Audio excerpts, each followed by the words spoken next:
Est-ce que tu connais la loi du retour?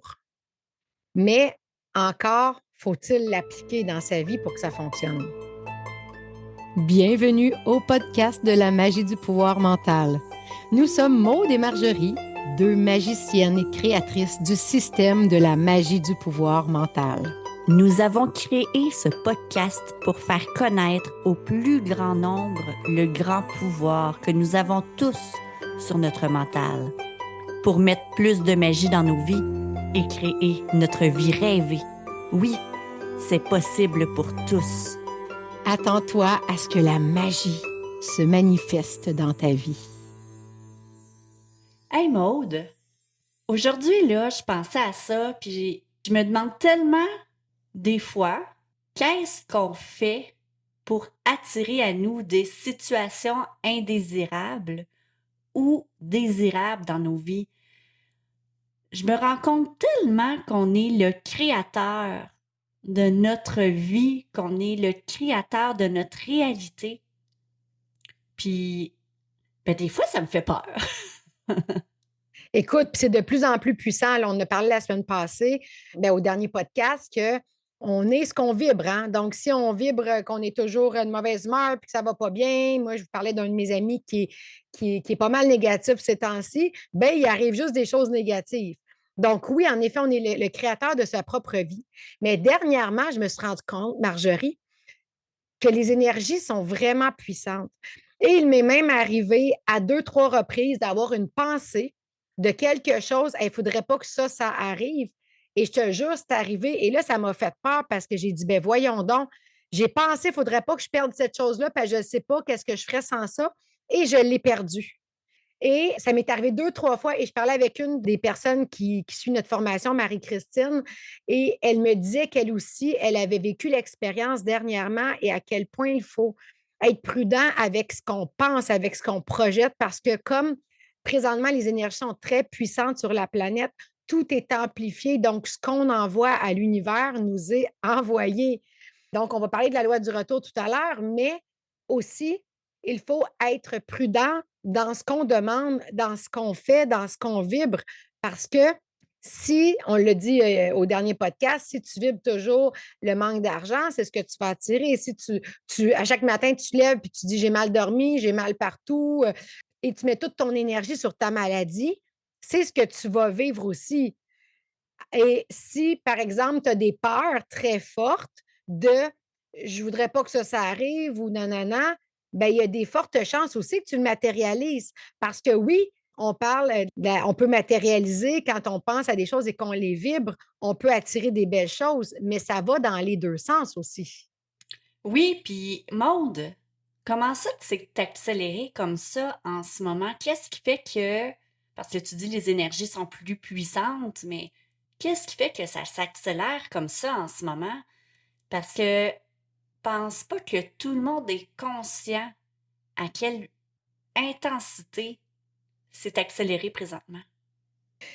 C'est au niveau des vibrations de la planète, Marjorie. Donc, à l'époque, tu sais, on parle d'il y a avant la COVID, la vibration, la planète vibrait à une fréquence où l'être humain était très bien dans sa troisième dimension et on s'ajustait très bien à cette vibration de planète. Mais la planète est vivante. La planète nous parle. La planète voit que ça ne va pas bien et elle se dit comment je peux faire pour que l'être humain se réveille. Donc, qu'est-ce que la planète fait qui est une énergie? Elle augmente ses vibrations pour nous inviter à passer à cette cinquième dimension. Donc, en augmentant les vibrations, on est mis on ne peut plus être bien là, parce que ceux qui sont dans des vibrations habituelles ou plus basses ne se sentent pas bien sur la planète. Ce qui veut dire que tout ça nous pousse à augmenter nos vibrations pour être bien sur la planète. Les gens qui ne le feront pas, il y en a qui vont avoir des maladies, qui vont décéder. De plus en plus, dans les prochaines années, on va avoir Des problèmes de vie aussi, j'imagine, là, des problèmes d'emploi. de dépression, oui, parce que les gens ne sont pas bien, ils ne comprennent pas. Donc, qu'est-ce qu'on doit faire dans une situation comme ça? Vous allez voir, tout le monde va être mis en face de ses blessures de plus en plus fort. Donc, les blessures nous arrivent en pleine face parce qu'on a à les libérer. Parce que c'est les blessures qui nous tirent vers le bas. C'est les blessures qui nous empêchent d'avancer. Alors, Ouais, c'est nos crabes, là. Oui, exactement, c'est les petits crabes qui nous tirent vers le bas. Donc, ce qu'on doit faire, c'est pour pouvoir s'élever, c'est de se libérer de nos chaînes du passé pour pouvoir enfin avancer, évoluer, s'élever vers cette 5e dimension. Donc, c'est ce qu'on est amené à vivre. Et dernièrement, nous, au Québec, on a eu des gros feux de forêt. On a eu des grosses inondations. Bien, la planète, elle nous montre l'exemple. Elle dit, regardez, moi, je me purifie. Le feu est purificateur. Elle en a besoin, la planète, de nettoyer. C'est nécessaire, aller lire là-dessus. Les feux de forêt sont nécessaires pour recréer, pour régénérer. Eh oui, Et l'eau, c'est très purificateur aussi. Donc, la planète nous le montre. Regardez, là, je me purifie. Faites la même chose que moi. Purifiez-vous, nettoyez-vous de vos blessures. Prenez exemple sur la terre, sur la nature. ça me fait penser, Maude, quand j'étais petite, j'écoutais le film Le Roi Lion. OK? Pour moi, ça, c'est une image marquante par rapport à ce que tu parles parce qu'à la fin du film du Roi Lion, il y a un feu qui. Dans le fond, la savane est pleine de hyènes. Bon, puis là, les hyènes ont pris le contrôle, puis le Roi Lion, qui est comme le roi là, de cette savane-là, là, il est pas fin. Puis là, on voit des cadavres, on voit des armoires. Et là, à la fin, il y a un feu. Un feu qui nettoie tout. Puis à la fin du feu, il y a une pluie qui arrive et qui ramasse toutes les carcasses, tout en fait ce que le feu a détruit, a brûlé et tout ce qui avait été créé par une mauvaise gestion, un mauvais respect de l'environnement. Et là, tout est nettoyé. Puis là, moi, quand tu me parles de ça, justement, ça parle de comment la nature a cette faculté incroyable de transcender ce que on crée en tant qu'envahisseur, hein, parce que je pense que sur la planète, on peut dire qu'on n'est pas tous très respectueux de la nature, de la vie, du vivant, je vais le dire comme ça. Et ben, c'est un peu une loi du retour par rapport à ça, justement. Ben, en fait, tout ça pour dire que on est les créateurs de notre propre vie. On est les maîtres de notre propre vie. Donc, c'est à chacun de nous de s'occuper de notre propre chemin. Je ne peux pas m'occuper de ton chemin, tu ne peux pas t'occuper du mien. On est chacun le réalisateur, l'auteur, le producteur, le personnage principal de notre propre vie. Chacun, là. Mais Oui, j'ai des enfants, je peux les guider, mais je ne suis pas le personnage principal de leur film. C'est mon film, là, je suis le maître de ma vie. C'est à moi de décider où est-ce que j'ai envie d'aller puis qu'est-ce que j'ai envie de faire de ma vie. Moi, j'ai pris la décision que je voulais m'élever dans la 5e dimension, où je voulais me libérer de mes chaînes et que je voulais avancer. Et en fait, c'est notre chemin de vie, chacun à l'intérieur de nous, c'est ce que notre âme nous crie. C'est notre chemin de vie. Mais ce n'est pas tout le monde qui va avoir cet éveil dans cette vie-ci, qui va décider de prendre sa vie en main. Il y en a qui vont décider de rester des victimes, des esclaves, des rôles secondaires ou même des figurants de leur propre vie. Et c'est dommage parce qu'ils ne sont pas les créateurs de leur vie. Parce qu'on est venu sur la Terre pour être nos propres créateurs. non, c'est ça. Puis souvent, je me rends compte que dans notre propre film, on est la victime ou on est le bourreau, hein, de notre propre vie. Combien d'entre nous s'apitoient sur son sort ou est en colère contre l'univers, contre les gens, contre les situations, quand en fait, finalement, c'est la loi du retour parce qu'on se les a créées nous-mêmes, ces situations-là, inconsciemment, par nos pensées, par nos émotions, par nos programmations. Puis c'est pour ça que c'est super important de superviser ses pensées, gang. Parce que si tu les supervises pas, que tu les laisses aller à gauche, à droite, puis là, tu brailles en petite boule, puis pourquoi ça m'arrive à moi, puis c'est toujours à moi que ça arrive, puis c'est pas juste, puis ben, c'est ça que tu es en train de créer dans ta vie, là. C'est la loi du retour. Tandis que si tu es dans la gratitude, tu es dans la joie, tu es dans l'amour, tu es dans une pensée d'abondance, ben, c'est ça que tu vas créer autour de toi. Tout à fait. Et c'est là qu'on dit qu'on est les propres créateurs parce que c'est toi qui choisis de la vie que tu veux avoir. Donc, moi, j'ai décidé dans la vie d'être généreuse. Je donne énormément de temps, d'amour, mais la vie est très généreuse avec moi. Elle me renvoie ce que je donne. Je donne de l'amour énormément aux gens, j'en reçois énormément aussi. C'est comme ça que ça fonctionne. Je me traite très bien, je prends soin de moi et les gens prennent soin de moi aussi. Donc, Tu mets tes limites aussi. oui, je mets mes limites et depuis que je mets mes limites, les gens me respectent beaucoup plus. Ça fait 2 ans que je mets mes limites. Avant, les gens ne me respectaient pas. Maintenant que je mets mes limites depuis 2 ans, il y a eu un ajustement avec mes enfants, mais mes enfants me respectent énormément. Donc, je me rends compte à quel point c'est moi qui crée la vie que je souhaite avoir. Et la loi du retour, ben, on peut l'appliquer aussi, elle est naturelle. Donc, ce qu'on donne nous revient. Mais on a la chance et le choix de dire, moi, je veux que ce soit encore plus fort que ça. On est le créateur de sa vie. Donc, moi, chaque soir quand je me couche, je mets la loi du retour, donc je dis tout ce que j'ai donné aujourd'hui, que ce soit en temps, en amour, en argent, en cadeau, je demande à l'univers de me le redonner fois 10. Parce que j'ai choisi que c'est ce que je voulais. Et il n'y a pas de limite à ce qu'on peut demander à l'univers. La loi du retour est là, de toute façon. Mais ils disent toujours, ma mère le dit toujours, les granges célestes sont remplies de trésors. C'est à toi d'aller les chercher. Si tu ne demandes rien, tu n'auras rien. Donc, ose demander à l'univers, ose demander de l'aide. Donc, quand tu donnes quelque chose, ou exemple, tu as perdu un montant d'argent ou tu as donné quelque chose ou tu as prêté de l'argent à quelqu'un qu'il ne t'a pas remis, je connais des gens qui ont perdu des dizaines de milliers de dollars.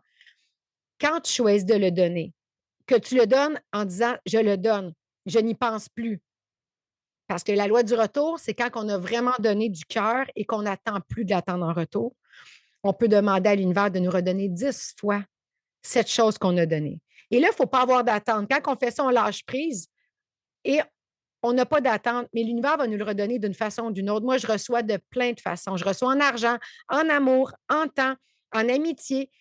Je ne peux pas compter, ça ne se calcule pas. Si j'ai donné 10 000 j'ai mis la loi du retour, puis je reçois 100 000 mais de l'amour, ça n'a pas de prix. Donc, je ne sais pas de quelle façon, mais l'univers va me le donner selon mon besoin, c'est certain. Exact. Puis tu sais, il y a un adage qui dit, ou un proverbe, là, qui dit demandez et vous recevrez. Puis la loi du retour, c'est ça aussi, c'est que tu reçois par rapport à tes actions, tes pensées, ce que tu dis, mais tu vas recevoir aussi par rapport à ce que tu vas demander dans la vie. Puis il faut apprendre à demander pour avoir. Il faut apprendre à... Puis pas juste à demander, j'ai envie de dire, à exiger.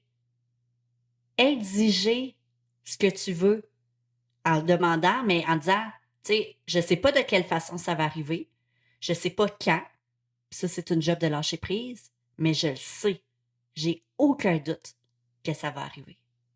Mais tu sais, moi, si je m'attends à ce que mon conjoint me fasse un massage, puis je ne demande pas, ça se peut que j'attende toute ma vie. C'est moi qui dois lui demander si je veux recevoir un massage. Puis ça, j'ai compris ça dans les dernières années. C'est à moi, je suis créateur de ma vie. C'est à moi de demander ce que je veux et à décider si cette relation me convient ou non parce que je reçois ou non ce que je souhaite. C'est ma vie, c'est moi qui décide ce que j'en veux. Je veux en faire. Donc, dans la vie, ose demander aux gens, mais ose demander aussi à l'univers parce que, crois-moi, il y a tellement de gens autour de nous, des guides, des anges qui sont là, puis ils attendent juste qu'on leur demande de l'aide. On a nos guides, hein? Mais est-ce que tu savais que la plupart des guides sont au chômage parce qu'on ne leur demande pas d'aide? Ils attendent, puis ils disent, hein, parce que nous, on communique avec eux autres, ils disent et que les êtres humains ne nous font pas travailler. Non. C'est ça, nous, notre mission, c'est de venir sur Terre et de travailler. Nos guides, leur mission, c'est de nous guider. Ça ne veut pas dire qu'ils vont tous te donner ce que tu veux, mais ils vont t'envoyer des messages, des signes, ils vont te guider pour arriver à ce que tu dois avoir et non pas à ce que tu veux avoir. C'est très différent. Oui, puis ça me rappelle une situation que j'ai vécue avec mon amoureux dans nos premières rencontres, nos premières années de vie commune. C'était notre première Saint-Valentin. Bon, tu vas rire, mais tu sais comment je suis romantique, puis tu sais, je m'attendais à un homme romantique, je m'attendais... Et là, on s'en va, puis là, c'est la Saint-Valentin, fait que je m'attendais à ce qu'il m'invite au restaurant. Alors là, on est en auto, on roule.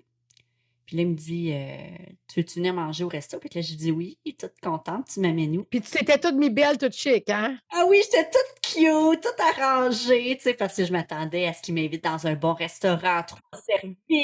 Ben, il t'avait donné le nom du restaurant, il t'a amené à l'Arche d'Or quand même. Oui, il m'a amené à l'Arche Dorée. Mais l'Arche Dorée, c'était le McDonald's. Et là, tout insulté, je le regarde, je dis, voyons donc, c'est une blague, tu me niaises? Puis là, il me dit, ben quoi, t'aimes-tu miel au Subway? Donc là, j'ai vraiment compris à ce moment-là. Là, j'ai eu du travail à faire sur moi parce que je pensais qu'il m'aimait pas, je pensais que, là, je suis tombée victime. Quand en fait, j'ai compris qu'il fallait que je lui demande, que je lui nomme mes besoins, que je parle de ce que je voulais pour avoir ce que j'avais de besoin dans mon couple. Donc, j'ai appris à ce moment-là qu'il fallait vraiment que j'apprenne à demander dans mon couple pour avoir ce que je voulais dans la vie. Parce que si je le demande pas, ben je l'aurai pas. Et ça a été un moment où j'ai eu à travailler sur moi parce que c'est certain que sur le coup, je me suis questionnée sur l'amour qu'il avait pour moi, quand en fait, ça n'avait aucun rapport avec l'amour. Mais non, c'est une question de lui. Pour lui, c'était peut-être super romantique, hein? C'est toujours en fonction de nos croyances limitantes, de nos éducations. Il ne faut pas s'attendre à ce que l'autre pense comme on pense. Donc, c'est pour ça que dans la vie, il faut oser demander, oser s'affirmer, oser parler. Tu es le maître de ta vie, tu es le créateur de ta vie. À toi de décider ce que tu vas en faire. Veux-tu en être une victime ou tu veux en être le maître et maîtriser ta vie? Exact. Et c'est une question que tu devrais te poser. Et justement, on est en lancement de notre formation présentement et on offre la chance aux gens de devenir justement maîtres de leur vie. À travers le programme La magie du pouvoir mental. Donc, c'est un programme qui permet vraiment aux gens, justement, de redevenir maître de sa vie et d'apprendre à mieux maîtriser la loi du retour, je récolte ce que je sème et surtout, je crois, à travers tout ce qu'on enseigne, à comprendre que tout le pouvoir, tout ce qu'on veut, là, c'est possible à l'intérieur de nous, c'est possible à l'extérieur de nous, mais pour ça, il faut travailler sur soi. Puis il ne faut pas le faire pour avoir quelque chose en retour, il faut le faire parce que c'est le fun de travailler sur soi, puis c'est le fun de se voir grandir, évoluer, puis d'apprendre à être bien dans la vie, peu importe les situations qui arrivent. Tout à fait. Donc, si tu as envie de te libérer de ces blessures, de ne plus te laisser tirer par ces crapes qui te tirent vers le bas et que tu as envie de monter vers le haut, vers cette 5e dimension, d'être le maître de ta vie, bien, les coordonnées sont là. Il est temps de t'inscrire à notre formation qui commence pour vraiment t'aider et on est une famille spirituelle. On s'entraide tout le monde ensemble. On est vraiment là les uns pour les autres pour s'élever, pour augmenter nos vibrations. Et puis ça, ben, ça n'a pas de prix. Exact. Donc, va visiter notre site web au www.maudeetmarjorie.com et ben, on t'attend. Bye là. On t'embrasse fort. Bye.